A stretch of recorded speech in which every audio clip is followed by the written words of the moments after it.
Okay, first, to get to grips with this story, you have to know what a turf cutter is and why they do what they do. But in order to understand that, you have to understand what a bog is, and to understand that, you have to understand what peat is, and that means you need to understand sphagnum moss. Which means we're starting in probably the worst place you can start one of our episodes, 4 levels deep. But since being 4 levels deep is what this particular story is all about, let's give it a shot. Sphagnum is a genus of moss that is very good at storing water, even if it's dead. It can hold at least 20 times its own weight in water, often more.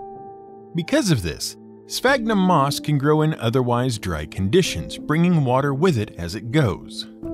Then, as bits of the plant die, the water is released, creating damper conditions that are even more favorable to the moss growing along behind it. As it does so, it can create a type of large wetland habitat known as a mire or bog. The reason the bog forms isn't so much because of the water the moss brings, though. Instead, it's because of the way the moss grows. The new mosses really like sunlight, so new growth is always forming over the top of old growth. This pushes the old moss further and further down into the water until the old moss is cut off from the light and dies and begins to decay. If the water the moss is growing in is acidic and nutrient poor, for example, a pool of water formed over a limestone base, like happened in Ireland over the course of several million years, to pick a totally random example. If the water is acidic and nutrient poor, then the dead moss is very slow to decay. There isn't much that is going to survive the acidity to speed the process up. As successive layers of new moss form at the top and the old layers are constantly weighed down and die, piling one atop the other, they begin to compress and pack tighter and tighter until a relatively solid mass of plant matter forms, called peat. Hence, peat bog. One of the most important things to know about a proper peat bog is that below the surface, they become anaerobic. That is, there is very little oxygen below the surface, meaning even fewer things can survive in a peat bog that might have survived the natural acidity in the first place. So peat bogs generally tend to decay even less as they get bigger. Lots of stuff growing at the top, very little going on underneath. They're great places to find things like carnivorous plants such as sundews and pitcher plants, which don't need to rely on the nutrients that other types of plants would normally need. Those sorts of nutrients just aren't freely available in a peat bog due to the lack of decomposition. As that peat builds up, fills in, and solidifies, it becomes more and more useful. And useful things get used by man to do useful things with. For example, if you go out into a peat bog and cut out some of that peat, also called turf, you get a chunk of something that, when dried, makes an excellent fuel for your little campfire or stove at home, particularly because it is so high in carbon. Because the carbon the moss collects over its life via photosynthesis and generally being alive never gets released back into the atmosphere as the plant decomposes because, as we said, decomposition barely happens in a peat bog. Peat bogs take more carbon out of the atmosphere than they put back in, making them a natural carbon sink. And all that concentrated carbon burns slow and hot, which is just the sort of thing you want on a cold, damp Irish night. Which means you'll have any number of people going out into the peat bogs to cut it up and pack it home to use as fuel. And now that we've made it back to turf cutters, we can tell the rest of the story. When, in 2016, Jack Conway was working as a turf cutter on Emlaw Bog, cutting, as we have explained, turf, and he struck something, he probably didn't think much of it. People are always finding things in bogs.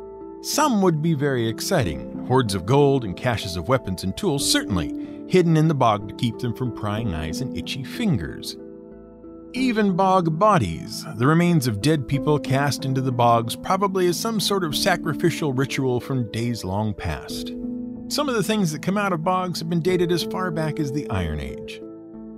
Some wouldn't have been exciting at all. Tree trunks, dead animals, that sort of thing.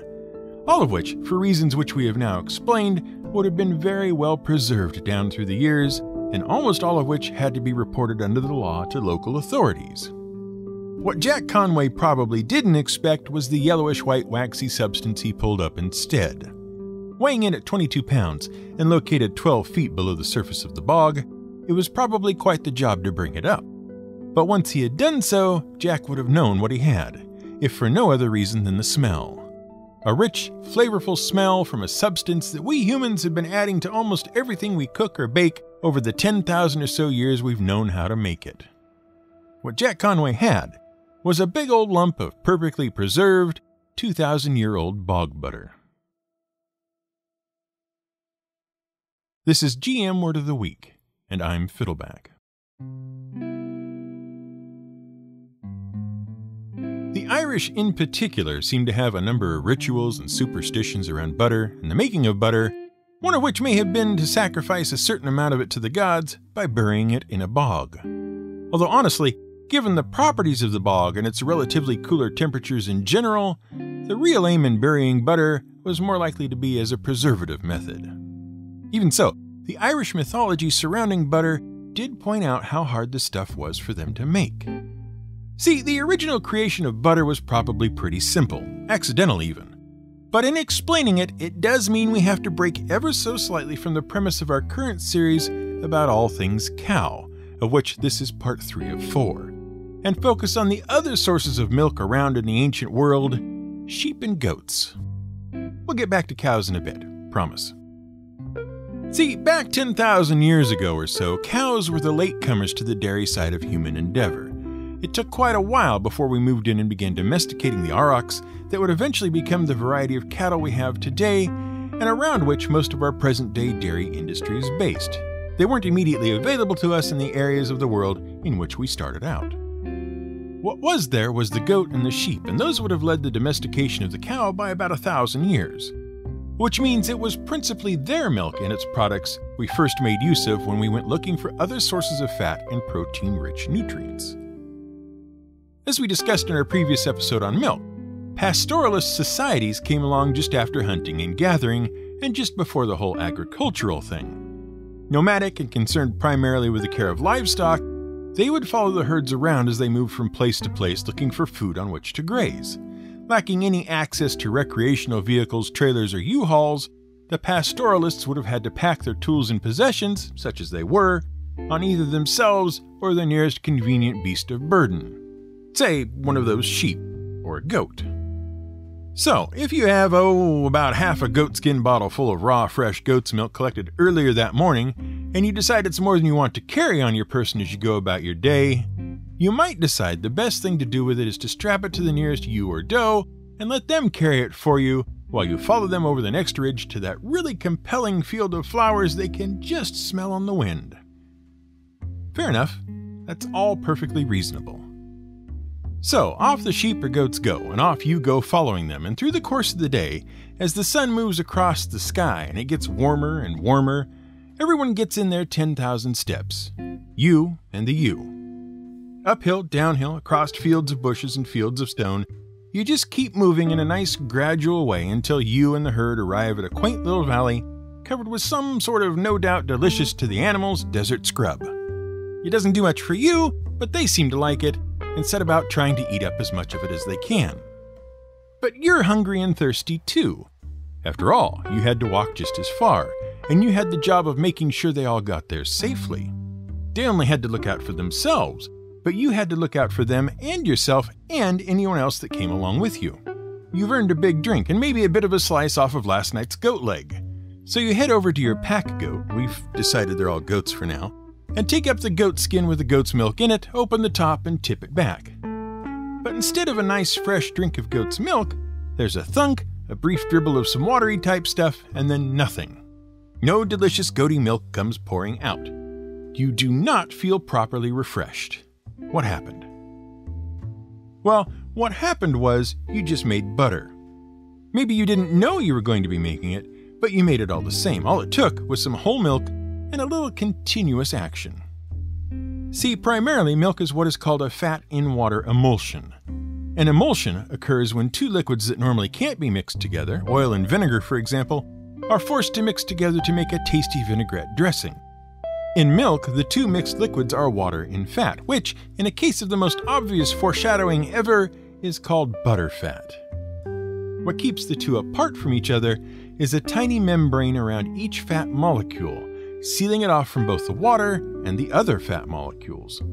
So while the goat was walking around with that goat's milk in that goat's skin, these molecules of fat were rubbing up against each other as they were being jostled around.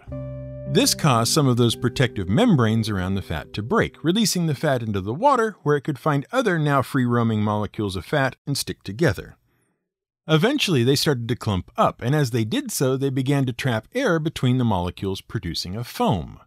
The foam grows in size until it starts to run out of free-roaming fat molecules with which to capture the air, at which point the trapped bubbles of air pop, run together, and the foam leaks, creating that thing our father loves, but we can't stand: buttermilk. Which we're told they just don't make like they used to. There's hardly any butter in it at all now. What remains that isn't buttermilk has transformed from that fat and water emulsion to a water in fat emulsion. It's actual butter, so that goat skin you tipped up to take a nice drink of milk out of gave you a quick splash of what was actually terrible to us buttermilk before the opening was plugged up by a lump of fresh butter. Thank goodness. That's the entire principle behind making butter. Get some whole milk, or for better results, fresh cream, and agitate it until it separates into buttermilk and butter, which, if you're doing it by hand, can take anything from a few minutes to more than an hour, depending on such a wide variety of factors that you can begin to see why the Irish came up with so many do's and don'ts about butter churning. Come May 1st, the first day of summer, you would do well to set a watch on your cows the night before, May Eve. Too many things could go wrong, all of which would mean that you got less butter from your cows than you expected for the rest of the year. Light a bonfire the night before and let it die out. Drive the cattle through the warm ashes of the fire to purify them and prevent witchcraft and fairy influences from stealing your butter and making animals sick. Lock the cows up and guard them at night, for if anyone sneaks in and even pretends to milk them in the name of the devil, it'll be a full year before butter production returns to normal. Guard the wells, too, because on the first morning of May at sunrise, a hag could take the flour from the well, as it was called, and steal all the butter your cows should have been making. Giving away butter on May Day or lending a churn to someone was bad news, because witches could come in disguise and use these things to steal all the summer butter you might otherwise have produced. Hares found among the cattle were witches in disguise, supping on the milk of cows as they went about and stealing all the butter they would have produced for the witch's own churn. In addition to all this, any farmer who wished a run of good butter production for the year was well advised to get May Day's churning done before sunrise. The list goes on and on. If someone arrives at the house while churning is going on, they are expected to take a few minutes at the churn helping out. This proves they aren't a witch intent on stealing the butter production. But really, all this superstition and folklore was just a means of trying to explain and prevent poor butter production at a time when things like temperature, humidity, atmospheric pressure, and other uncontrollable factors could make it very difficult for butter to come together in a timely manner. It wasn't until the late 19th and early 20th centuries that butter making became anything like reliable and predictable. Now, of course, you can have your choice of butters, and there are certainly a number to choose from, even outside the choice of mammal milks from which they can be made, because the milk of any mammal with sufficient fat content can be used to make butter.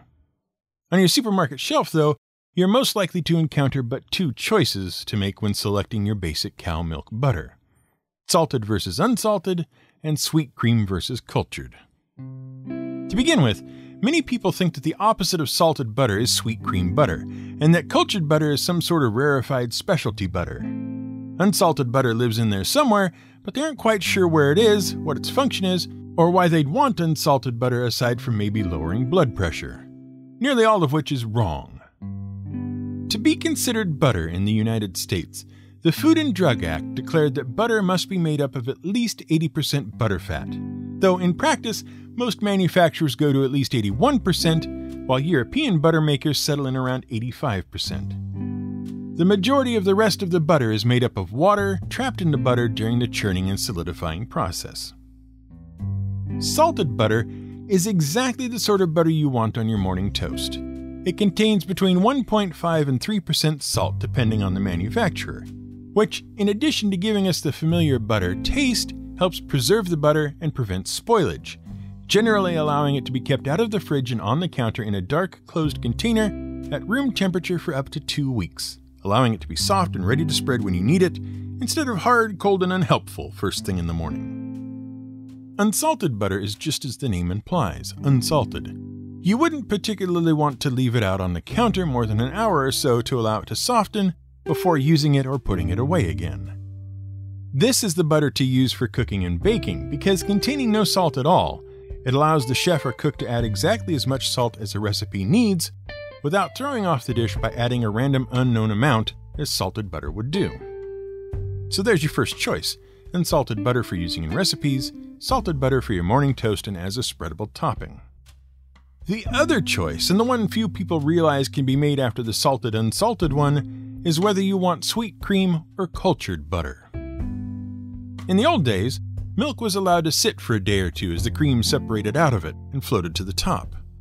Once it had, it would be skimmed off the top of the milk and put in an open container where it was allowed to sit for another day or two while enough cream was gathered to make it worth doing something with. During all this waiting time, the cream would begin to ferment slightly and go a bit sour. Cream left longer becomes the delicious product known as sour cream. But make butter from it before that much fermentation takes place, and you have what is known as cultured butter, which the Europeans seem to enjoy a bit more than the Americans, who like their butter made from as fresh a cream as possible that hasn't been allowed to ferment at all. Sweet cream butter. No, there isn't sugar added to it, it just hasn't fermented. Most supermarkets these days allow a wide enough selection that you can choose any combination of salted and unsalted butter made from sweet or cultured cream. Unless, of course, you were particularly influenced by French emperors in the 1800s, advertisers in the mid to late 20th century, or random headline-grabbing research pronouncements of the last 30 years or so. In the 1880s, Emperor Napoleon III of France decided he was tired of not having enough butter at his table. The reason he didn't have enough butter? Why, because the military and, especially, the poor were eating it all and production just couldn't keep up. So he offered a prize to anyone who could basically create something that bore no relation to butter at all, but could be given to the poor and the military in place of butter, and they could like it or lump it, I'm the emperor after all. Shortly thereafter, oleomargarine, a combination of fatty acids including margaric acid and beef fat, was invented which, when spread on bread, was not entirely distastefully terrible and yuck. The peasants quite literally ate it up, and the inventor, Mage Murray, won the prize and went on to a margarine-based life of fame and fortune. Just kidding, he went out of business 2 years later and sold the patent off to a Dutch company you might have heard of called Jergens, which later became part of a global company you've definitely heard of, Unilever. Meanwhile, the Germans came up with their own recipe and began making the stuff for their own people. In 1871, the same year the French chemist was going out of business, Henry Bradley of New York patented the idea of mixing vegetable oils with animal fats to make margarine, which, once beef fat supplies became a problem in the 1900s, was suddenly the way to make margarine. However, the real boom came in the 30s during the Depression and in the late 40s and 50s during World War II rationing, when butter and animal fat supplies were running thin. Suddenly, everyone was ditching the animal fat and switching to vegetable oils and fats as the new go-to way to make margarine. And they haven't looked back since. The only real hiccup was the entire dairy industry. Butter from cows is naturally slightly yellow, but margarine was a pasty white color naturally that most people associated with lard. Surprisingly, the idea of putting lard all over everything didn't appeal to most people, so margarine manufacturers were artificially coloring margarine to look more like butter, which upset the real butter makers in places like Wisconsin. It might hurt their business if folks couldn't tell which was real butter and which was margarine if they didn't think at least one of them looked and potentially tasted like lard. You can see how that might be bad for business. For the dairies, we mean. So off they went to make a law saying you couldn't artificially color your product to look like butter, you big margarine cheaters. Which was fine. The margarine companies just included packets of yellow dye you could work through your otherwise white margarine to make it look like butter anyway. Problem solved.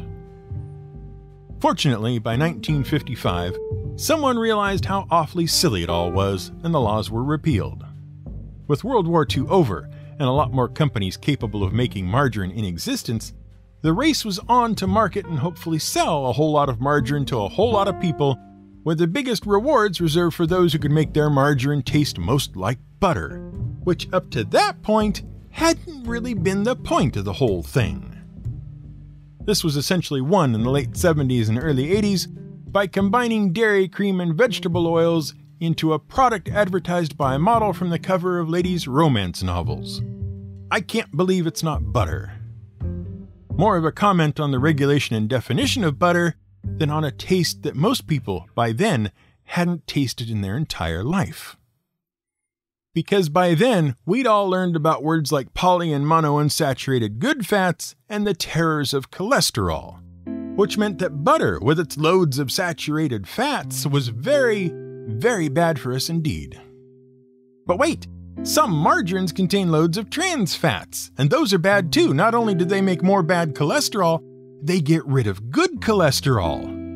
Whatever shall we do? We'll all get heart disease. And how come these scientists can't make up their minds?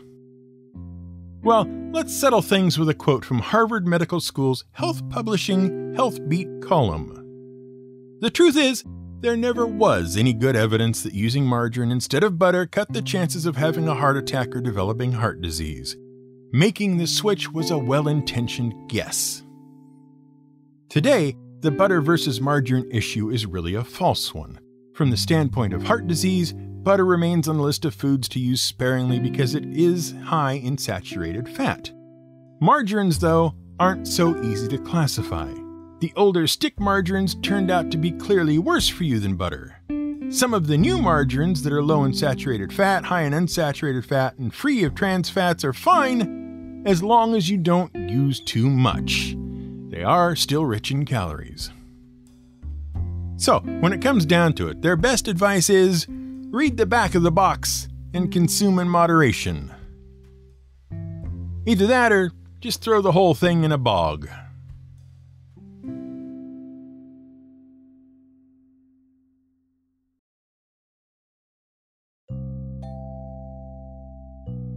You've reached the end of another GM Word of the Week episode. Thanks for hanging in there. We'll wrap up this whole series next week, and we're willing to bet you can guess what the final topic is going to be. This week's episode, as with all our episodes, has been brought to you by our patrons on Patreon. For as little as $1, you can join the ranks of our elite core of show supporters who keep these episodes coming on a regular basis, full of fun facts, the occasional laugh, and inspiration for your tabletop gaming needs. It's good stuff. We like making it, they like supporting it, and if you like hearing it, consider joining us at gmwordoftheweek.com. Just click the yellow banner at the top and it'll show you how. This episode was researched, written, and produced by Brian Don't Butter Me Up Casey. Music was supplied by the naturally musical talents of Blue Dot Sessions.